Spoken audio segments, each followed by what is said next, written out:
กองประชุมสรุปการก่อสร้างหน่วยพักปลอดภัยเข้มแข็งนักแน่นประจำปี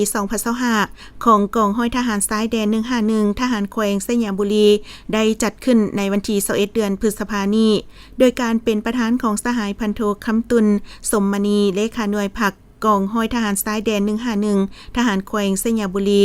มีสหายพันโทศรีประเสริฐสอนพันธ์คณะพักกองบัญชาการหัวหน้าห้องการเมืองกองบัญชาการทหารแขวงสยามบุรีมีหน่วยปฏิบัติงานของกองบัญชาการทหารแขวงมีสมาชิกพรรคและพนักงานหลักแหล่งภายในกลุ่มกองเข้าร่วม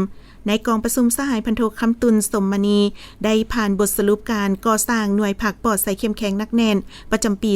2025 และทิศทางแผนการปี 2026 ซึ่งสหายได้กล่าวว่าหน่วยพักกองห้อยซ้ายแดน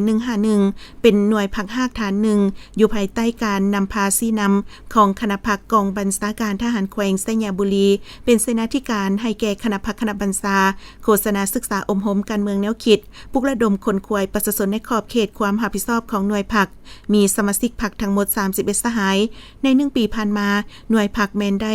นำพาสมาชิกพักและพนักงานนักรบจัดตั้งปฏิบัติหน้าที่วิสาสะพอของตนเห็นให้เวียกงานมีผลสำเร็จซึ่งแสดงออกได้นำพากรมกองปฏิบัติได้ข้อกำหนดกฎระเบียบของกองทัพวางออกสามารถตีราคาแบ่งประเภทของสมาชิกพักได้